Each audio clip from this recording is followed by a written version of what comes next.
साथ संगत जी, प्यार से कहना धन्यकार जी। आज यहाँ हैदराबाद के इस मैदान में जहाँ सत्संग का आनंद ले रहे हैं सभी, और कैसे यही आत्ममंथन का भी संदेश बार बार आ रहा है कि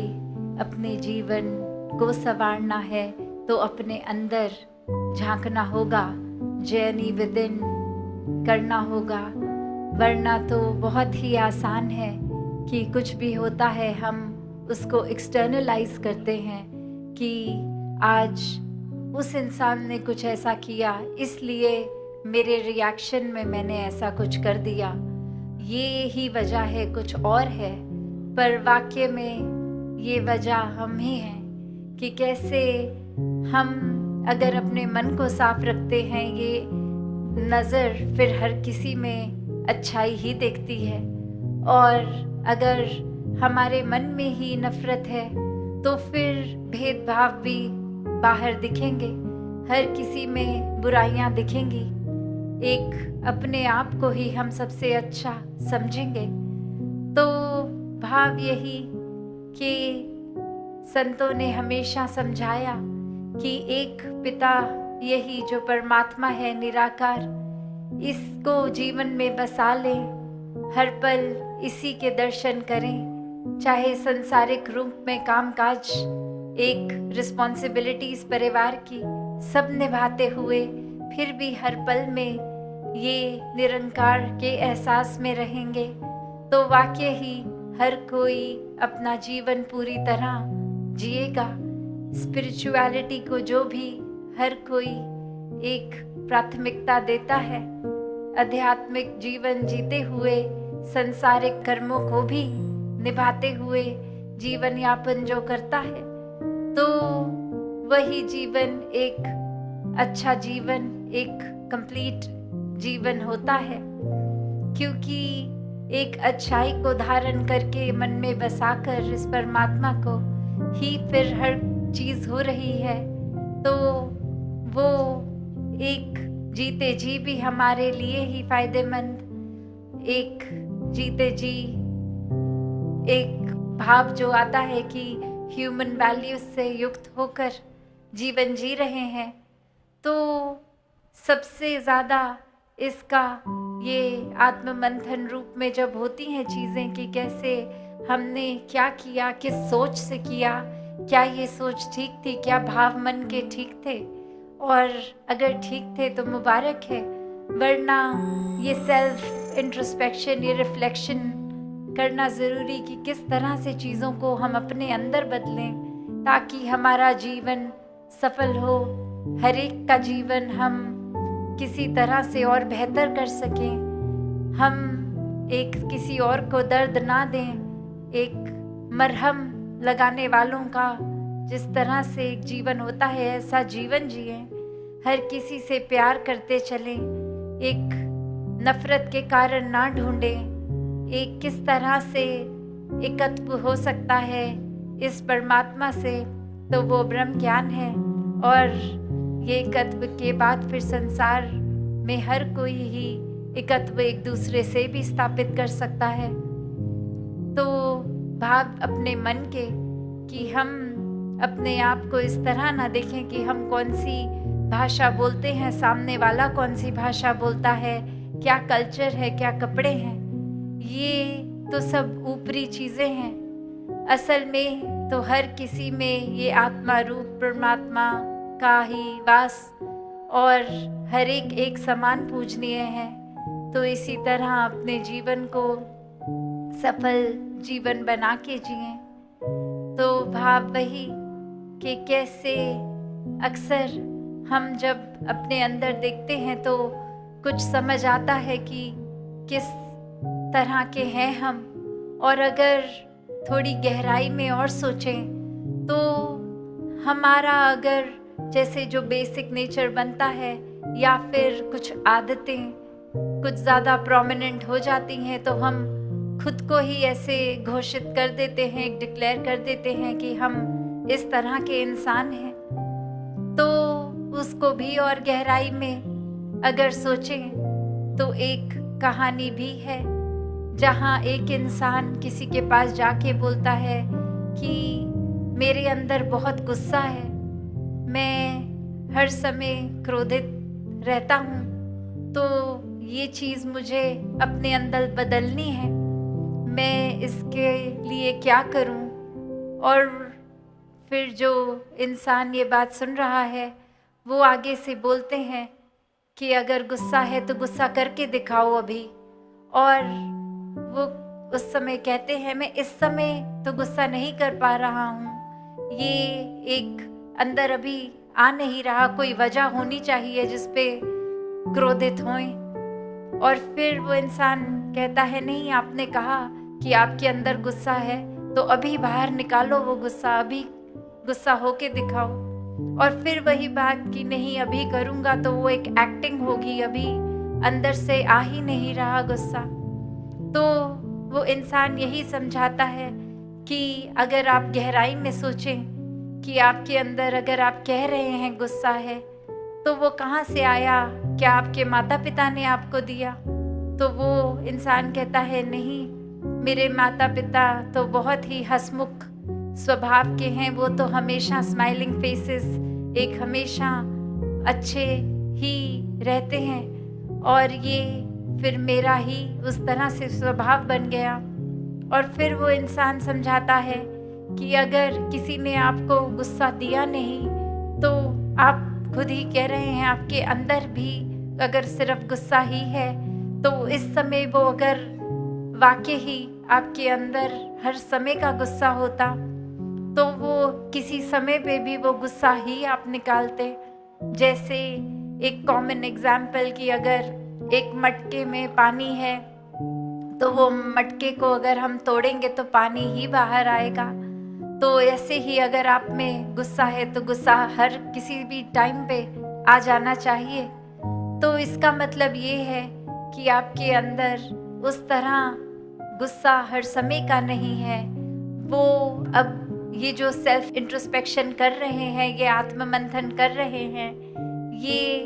एक सही तरीके से करने की बात कि अब ये सोचा जाए कि ऐसे नहीं कि हर समय का गुस्सा है, पर गुस्सा ये क्यों आ रहा है। एक अगर एंगर को उस तरह देखा जाए तो चलो सब में है, तो क्या वो आग का रूप जो एक है वो बुराई है? क्या वो गुस्सा बुरा है? तो बात यही कि जैसे हमें आग का फ़ायदा भी पता है कितना होता है, सर्दी होती है तो जला लेते हैं, भोजन खाना होता है तो आग की वजह से ही वो उसको पका के खा सकते हैं, जो शरीर के लिए लाभदायक भी रहता है। तो फिर आग बुरी नहीं। उसी प्रकार अगर गुस्सा है भी तो वो बुरा नहीं, पर बुरा क्या है कि इस गुस्से को इस तरह से एक्शंस में लाना कि खुद का भी नुकसान होगा और दूसरे का भी। तो ये अक्सर यहाँ पे ही ये फाइन लाइन होती है। ये एक तरीका कि गुस्सा आना और गुस्सा करके खुद को अंदर से जला लेना और वो गुस्से को औरों तक एक्सप्रेस करके दूसरों तक पहुँचा के दूसरों के मन को चोट पहुँचाना, वो आदत हर एक को बदलनी होगी कि कैसे एक चीज़ का होना अपने आप में अच्छा या बुरा नहीं, पर उस चीज़ का हम क्या कर रहे हैं। जिस तरह एक बहुत ही कॉमन एग्जाम्पल दासी अक्सर बोलती है कि एक चाकू की बात की जाए तो अगर वो किसी डॉक्टर के हाथ में सर्जिकल नाइफ हो तो वो चाकू भी उस समय एक फ़ायदा ही कर रहा है, क्योंकि ऑपरेशन के टाइम किसी के शरीर को वो चाकू से काट ज़रूर रहे हैं, पर एक सर्जरी के लिए एक फ़ायदा हो ताकि उस इंसान का, इसलिए वो शरीर को एक उस तरह से चोट पहुंचा रहे हैं। पर दूसरी तरफ अगर कोई चोर है, वो एक चाकू किसी को मार के कुछ चोरी कर रहे हैं, तो वो एक बुरी चीज़ हो गई। तो इसमें चाकू का तो नुकसान नहीं है, चाकू पकड़ने वाली की इंटेंशन, ये नियत क्या है, उस पे ये असर होता है। उससे ये बात कि ये एक चीज़ कोई भी अपने आप में अच्छी या बुरी नहीं, पर वो चीज़ का हम इस्तेमाल क्या कर रहे हैं, ये आत्ममंथन करना है। कोई इस तरह से कि कोई कुछ कर रहा है, उसको बस अपनी कन्वीनियंस से ही पिक नहीं, एक कॉपी पेस्ट की तरह नहीं, एक भाव सोचकर कि ये चीज़ क्या फ़ायदेमंद है हमारे लॉन्ग टर्म में भी, या कोई इसी पल के लिए हमें एक इंस्टिंक्ट्स को आगे रख के कुछ कर रहे हैं। तो बात वही कि हर किसी ने यही समझाया है, अगर हम एक कोई भी धर्म ग्रंथ खोल लें या अपने जीवन में भी एक अपने बचपन से अपने चाइल्डहुड तक भी जाएं, तो सबसे पहले घरों में, स्कूल्स में यही चीज़ सिखाते हैं कि ऐसा करना बुरा है, ये मत करें, ऐसा करें। तो बात वही कि सभी ने पहले क्या नहीं करना ये समझाया, और फिर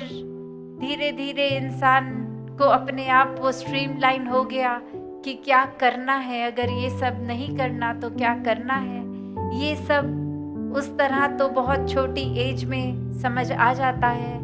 पर वो पूरी ज़िंदगी किस तरह से सही चीज़ों को इम्प्लीमेंट करना है, वो आत्ममंथन से ही होगा। और संत तो इस अवस्था तक पहुंचाते हैं जो अच्छाई और बुराई से ऊपर की अवस्था हो गई, कि जहाँ एक डूअर ही, एक कर्म अगर हम सोच रहे हैं कि हम कर रहे हैं, तो फिर तो हम अपनी नीयत के हिसाब से कर लेते हैं कि आज दिमाग में, मन में चतुराई है, आज अपना फ़ायदा निकालना है, तो फिर कुछ एक किसी की तारीफ लेनी है तो फिर ऐसे ही कर दिया कि देखो 10 लोग देख रहे हैं, अब मैं ये कोई अच्छा काम करके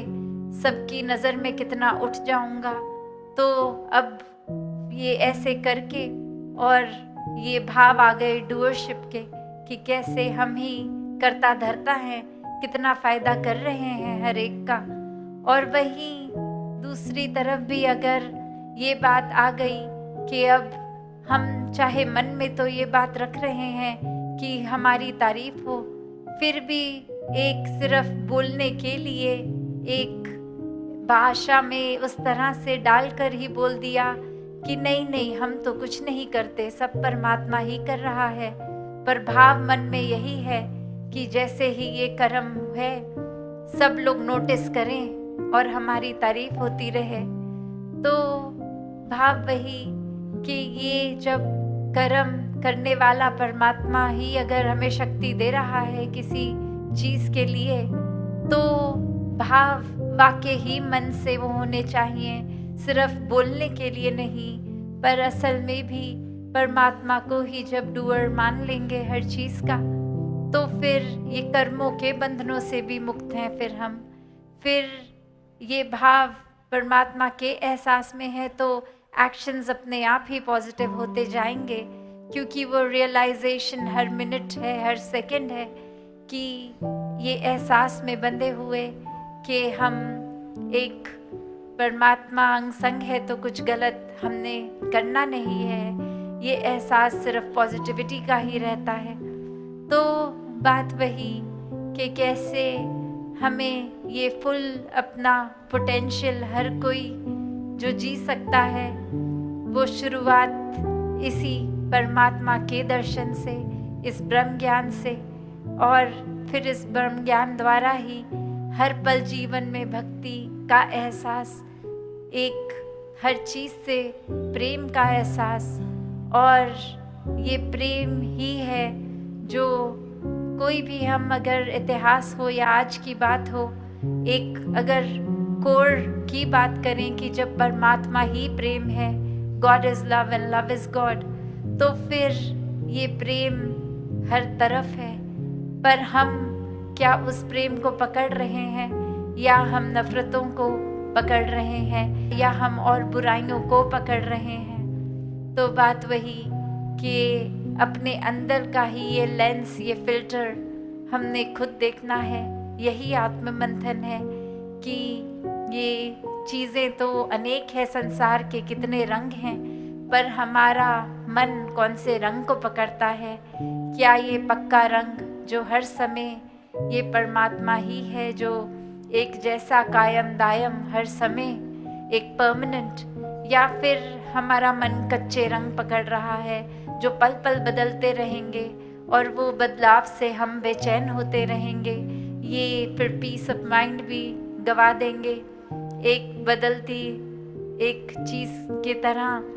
फिर एक दिल भी उस तरह ही रहेगा, या फिर ये परमानेंट निराकार जो पता है कि चाहे सिचुएशंस ऊपर नीचे हों, पर ये हर समय उतना ही पूर्ण, उतना ही पक्का। तो जब आधार हम किसी चीज़ का लेते हैं, जैसे तूफान आता है जब, तो वो तूफान में एक अक्सर कहा जाता है कि कोई ऐसी चीज़ जो ज़मीन से वेल रूटेड हो, उसका सहारा लोगे तो तूफान में एक प्रोटेक्टेड रहोगे। वरना जो हल्की चीज़ें हैं, जिनकी जड़ें, जिनकी नींव मजबूत नहीं, वो उड़ जाती हैं। तो कैसे हम फिर अपने जीवन में जो मौसम पल पल बदलते हैं,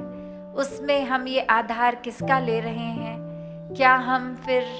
उसी तरह जो तूफान में उड़ने वाली चीज़ें हैं उनको पकड़ेंगे तो वो चीज़ों के साथ हम ही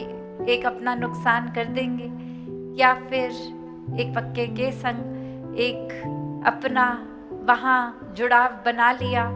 जो फिर मौसमों के हिसाब से नहीं,